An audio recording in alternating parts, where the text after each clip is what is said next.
Giving and Receiving by Charles Fillmore is a profound exploration of spiritual principles surrounding abundance and prosperity.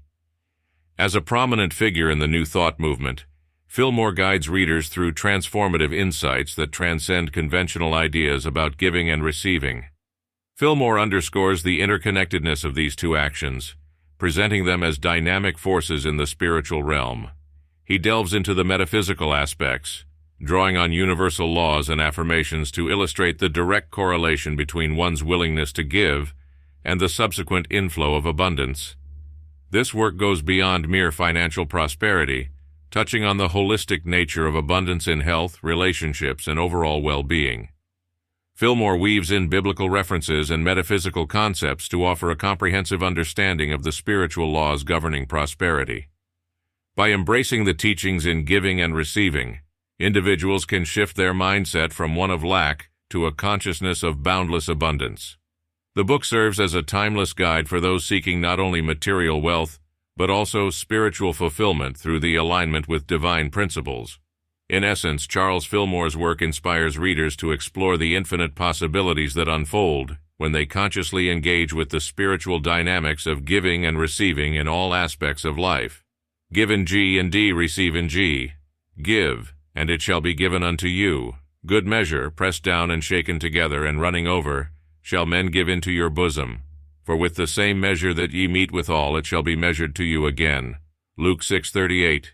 He which soweth sparingly shall reap also sparingly, and he which soweth bountifully shall reap also bountifully.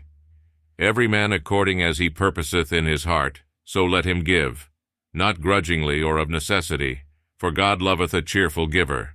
And God is able to make all grace abound toward you, that ye always having all sufficiency in all things may abound to every good work. The doctrine of Jesus Christ stands out prominently for its practical application in all the affairs of life. It is not alone a religion, in the limited aspect in which that word is used, but a rule of living, doing, thinking, being. Many have not sounded the depths of this most simple guide to success in matters practical as well as ethical. They have separated the religious from the ethical and the ethical from the common things of breadwinning. These have been classified and each put in different compartments in the mind and consequently acted out in the living as separated one from the other. This has led to Sunday religion and weekday license. It has not seemed practical to take the doctrine of Jesus Christ into our counting houses and marketplaces and apply it in dollars and cents and pounds and measures the rule, give, and it shall be given unto you. Businessmen and even ministers tell us that this doctrine is not applicable to our civilization, that we have established customs, commercial, governmental, and social, that will not admit of such altruistic methods as those advocated and practiced by Jesus and his apostles. If this be true, either drop the customs or cease claiming to be followers of Jesus. But it is not true that men cannot apply the doctrine of Jesus to every department of life. It would be a shallow doctrine that could not float the affairs of our civilization successfully, and we know that Jesus Christ put forth no such puny stream. Why then are we not more successful in making this doctrine a practical standard and guide in our daily affairs? Simply because we have not understood the law upon which it is based. We have not gone into it deep enough. Many have thought that we understood when we had but a faint inkling. Do you look on things of the outward appearance? Asked Paul. And Jesus warned us to judge not according to the appearance. That is, do not arrive at a conclusion until you have gone deep into the causes and underlying laws. The things we see outwardly are the effects that have arisen from causes not visible to the senses. There is an inner and an outer to everything. Both mental and material conditions pervade the whole universe. Man slides up and down the gamut from cause to effect at will. The whole race may slide into effect almost unconsciously, and men so identify the senses with it as to lose sight of cause for thousands upon thousands of years. Then comes an awakening, and the introduction into their consciousness of the cause side of existence. For example, as set forth in the doctrine of Jesus Christ. But men do not all at once grasp the great truth that there is a spiritual and a material identity to everything. They cling to that which has been most visible to them. In this instance, it is the material side of existence, and they are loath to let go, thinking it the all. They have even taken the letter or appearance side of Jesus Christ's doctrine and materialized it to fit their sensual customs, That is why it has not purified commerce, government, and society. But it must be made spiritually operative in those departments, and it will easily do the work desired when its mental side is studied and understood, and applied from the spiritual viewpoint. In no other department of our daily life is there greater need of reform than in finances. Money has been manipulated by greed until greed itself is sick and secretly asks for a panacea.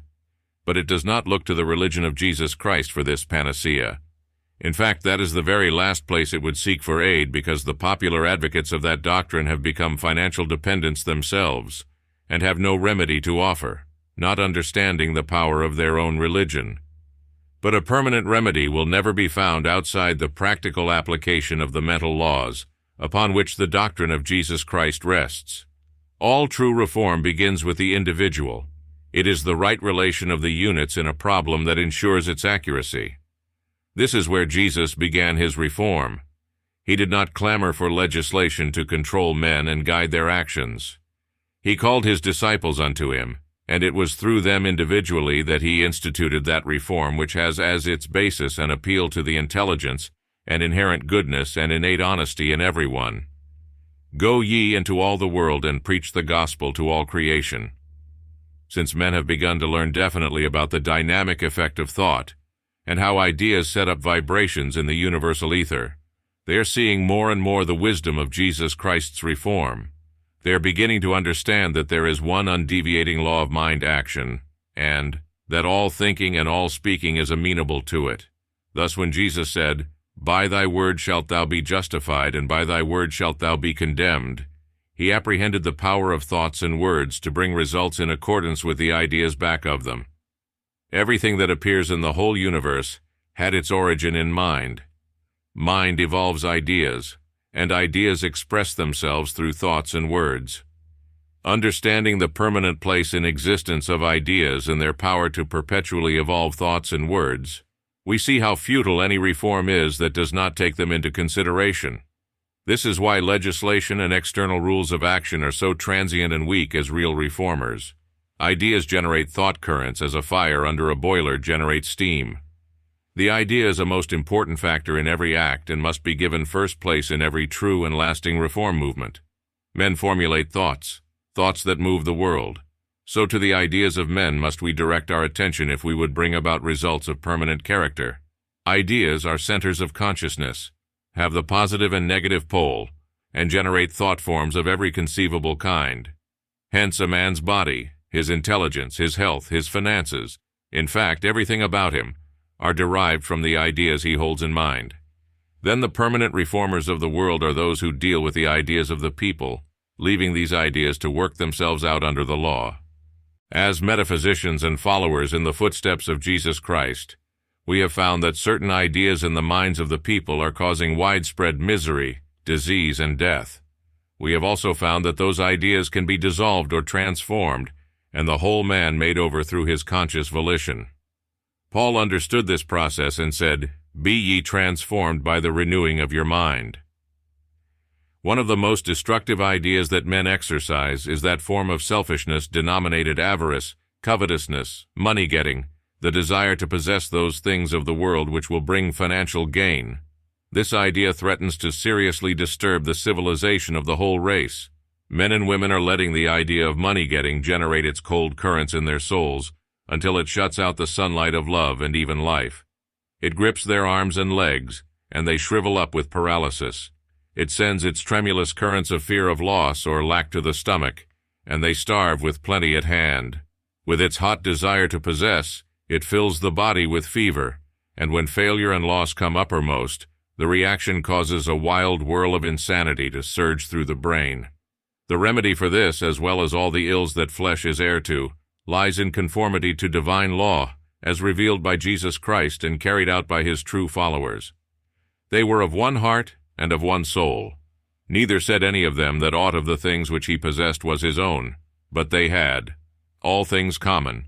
See Acts 4:32. Many true Christians have observed this righteous law and sought to conform to it in community life where all things were had in common. But this has not always been successful because there was not sufficient recognition of the mental realm and the discipline of ideas. So long as the idea of covetousness inheres in the human mind as a dominant generating factor, there can be no success in community life. There must be an elimination of that adversary on the mental plane first, then the next step is safe. So as metaphysicians, we are all over the country preparing ourselves for the great colony, which Jesus Christ is to set up here, by eliminating this selfish idea from our minds, along with many others whose discordant vibrations produce inharmony in our members. As a step in this direction, we are gradually introducing the free will offering plan for service, instead of the world's commercial standard. We are striving to educate the people on this question of giving and receiving and show them that there is a divine law of equilibrium in matters financial, corresponding to the balance, poise, and equilibrium that holds the suns and planets in space. In order to do this successfully, we must have the loving cooperation of everyone to whom we minister. This law that will adjust with harmony and equity all the affairs of men is based upon love and justice. These are mighty powers in the spiritual world, and all things must finally fall under their sway. Yourself treasures on earth where moth and rust doth corrupt, but lay up for yourself treasures in heaven where neither moth nor rust doth corrupt, and where thieves do not break through nor steal. Remember that giving is a mental process, and that every thought, word, or act of generosity sets in motion a corresponding vibration in the mind of the giver. Affirm that you have an abundance of all good things, and that you are always guided by the spirit of wisdom and love in distributing your possessions. This reform, based on the principles of Jesus Christ, is a gradual process, but it is sure and certain in its operation. As more individuals awaken to the truth and live according to these principles, the race consciousness will be transformed, and the reign of love and justice will become a living reality. Let each one then earnestly dedicate themselves in spirit to the ministry of Jesus Christ, and resolve to carry forward his good work. In the silence of your inner closet, deny the beliefs in avarice and covetousness, and affirm positively the universal sway of divine love and justice. Make the idea of exact justice and equity between man and man the one theme in all your thoughts and actions. Never for a moment allow yourself to scheme to get the better of your fellows in a trade or bargain. Hold steadily that the law of exact justice is working in and through you, and that you are supplied with everything necessary to fulfill all of its requirements. Give value received for everything you get. Demand the same for everything that you give, but do not try to enforce it in external ways. Hold yourself as spirit working with spiritual forces, which are powerful beyond all estimate. Do not plan to lay up for yourself treasures on earth. Rather, lay up treasures in heaven through your generous thoughts, words, and deeds. Focus on the present and let the future take care of itself. Maintain a steady awareness of the omnipresence of universal supply, trusting in its perfect equilibrium and swift action to fill every apparent lack.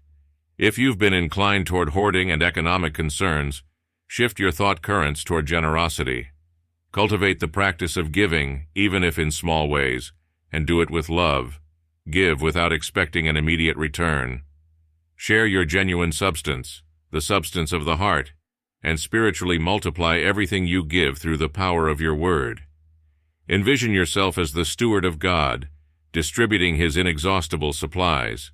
In doing so, you set in motion mental forces that eventually manifest significant results. Jesus highlighted this principle when he praised the widow's 2 mites, emphasizing her sacrifice and genuine giving. Throughout the centuries, the example of the widow's mite has served as an inspiration, gathering untold wealth for the advancement of good. God favors the cheerful giver, because an open mind allows for the free flow of the pure substance of being, bringing balance to all things. Avoid the notion that you are bestowing charity when giving. The concept of charity has permeated the collective consciousness, creating a culture of dependency. Work diligently to dispel this misconception and approach giving with a mindset of cheerful generosity. There is no such thing as charity as popularly understood. Everything belongs to God, and all his children are equally entitled to it. Because one has a surplus and gives to another who lacks, it does not make one a benefactor and the other a dependent. The one with abundance is but the steward of God equalizing his surplus. Ask for divine wisdom in giving, and it will become a joy to both yourself and the recipient. As teachers and healers in the way of Jesus Christ, we receive only free will offerings for our ministry to the people.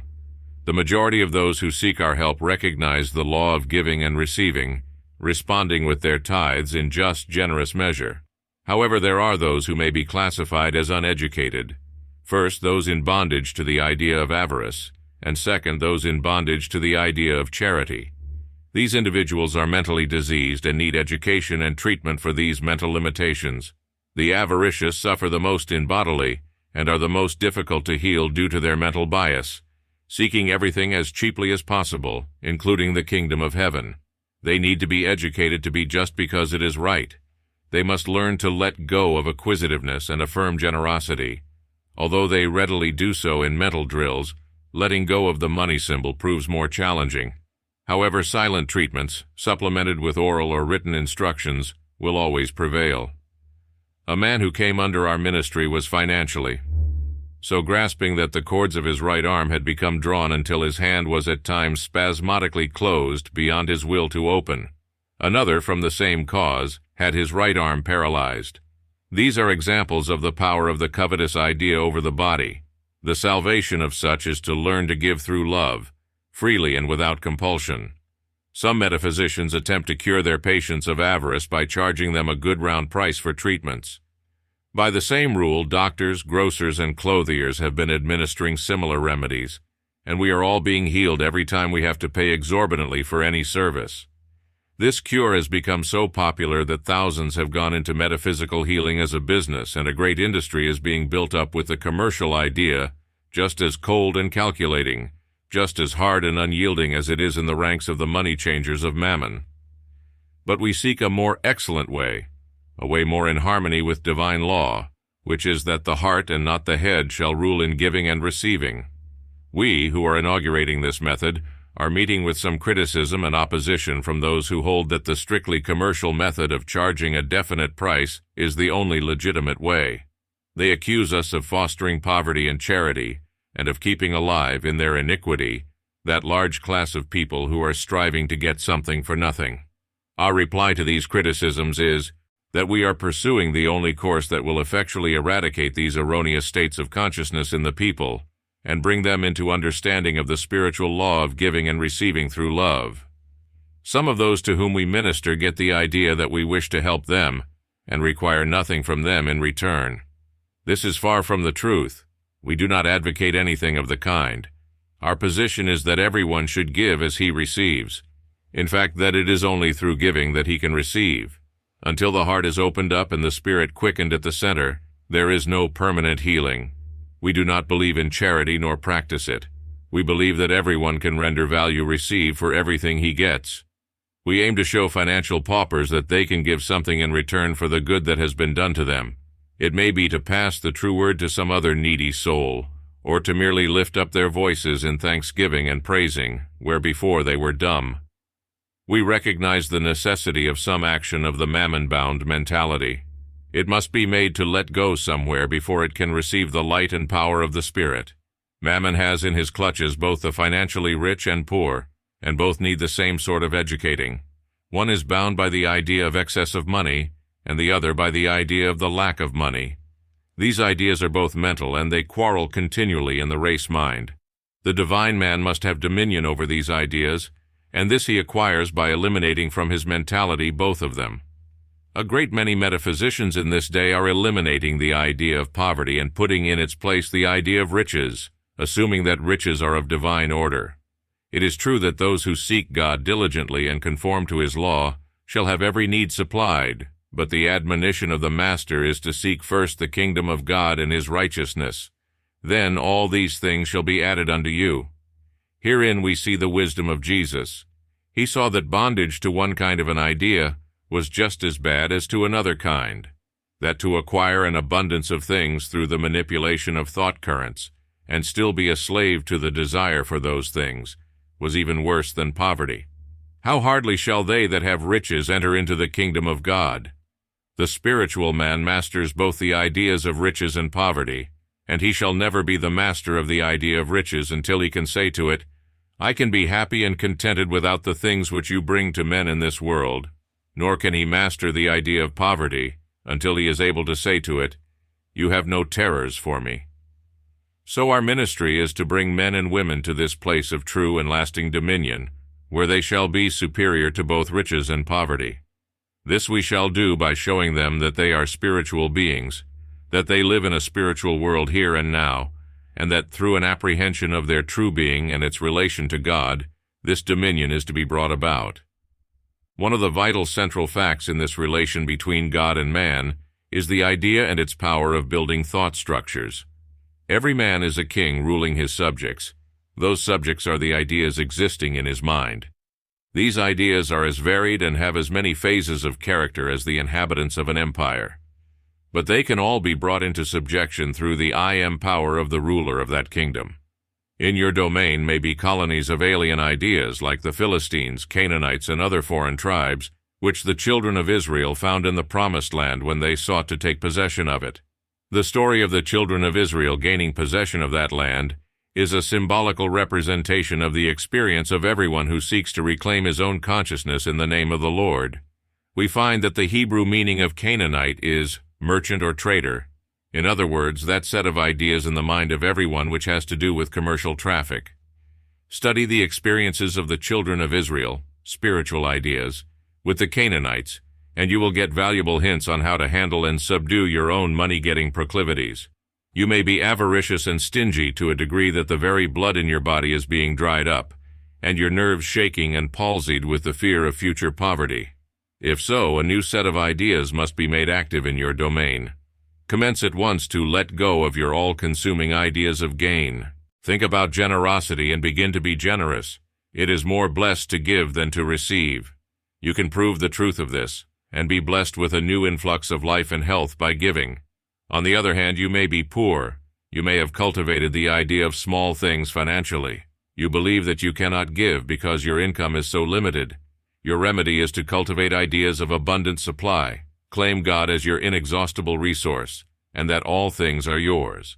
But in order to set in motion the dammed-up current of your thoughts, you must also begin to give. You may have to give pennies to begin with, but give them in the name of your opulent God. Say with your heart's love as you send them forth, "The love of God through me multiplies you." Man's consciousness is like a stream flowing through a land. If he dams up the mouth, it settles back into the low places and becomes stagnant. The quick way to purify it is to not only let in the flood from above, but also to open the dam below. Many people try to demonstrate God as their supply by repeated affirmations of the now-present abundance, forgetting at the same time to deny or let go of the idea of lack by beginning to give. It is not the amount that you give as measured by the standards of the world that counts, but the goodwill that you send forth with your gift, for God loveth a cheerful giver. Charles Fillmore's teachings on giving and receiving emphasize the spiritual principles of generosity, abundance, and the transformative power of positive thought.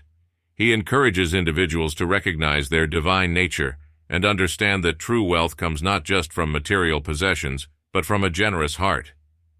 By aligning one's consciousness with the idea of abundance and practicing cheerful giving, Fillmore suggests that individuals can break free from limiting beliefs, whether related to avarice or poverty, and experience a more fulfilling and harmonious life. Ultimately, his philosophy underscores the interconnectedness of spiritual well-being and material prosperity, highlighting the importance of cultivating a mindset that is in harmony with the divine order of giving and receiving. We express gratitude for your participation in this enlightening journey. We extend an invitation for you to stay connected with us, as our aspiration is that the wisdom gained during this experience will serve as an ongoing source of inspiration for your personal growth. Feel free to subscribe, ensuring that you never miss an opportunity to cultivate further insight and inspiration in the future.